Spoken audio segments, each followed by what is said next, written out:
Hello সবাইকে। বেশ কিছুদিন আগে তোমাদের সাথে বিয়ের পিঁড়ির ওপর একটা কাজ শেয়ার করেছিলাম। সেখানে আমি বিয়ের পিঁড়িতে বরের টোপরের কাজটা করে তোমাদেরকে দেখিয়েছিলাম। সেই ভিডিওটাতে তোমরা প্রত্যেকে আমায় অনেক ভালোবাসা দিয়েছো, তাই ভাবলাম কনের টোপরের কাজটাও তোমাদের সাথে শেয়ার করি। তো যারা তোমরা আমার আগের ভিডিওটা দেখেছো তারা তো জানোই, কিন্তু যারা দেখোনি তাদের জন্য আরেকবার বলছি। তো প্রথমেই আমি বেস কালারের জন্য সাদা ফেব্রিক ইউজ করেছিলাম।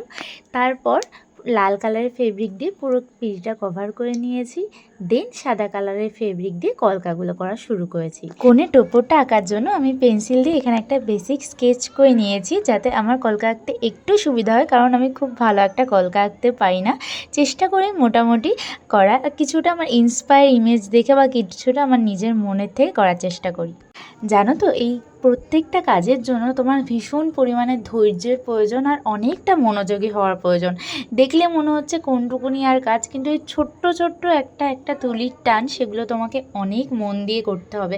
একটু ভুল হলেই পুরো জিনিসটা দেখতে খারাপ হয়ে যাবে। তাই যে কোনো জিনিসের প্রতি তুমি যত মনোযোগী হবে, যত ধৈর্যশীল হবে, সেই জিনিসটা তত সুন্দর হয়ে উঠবে।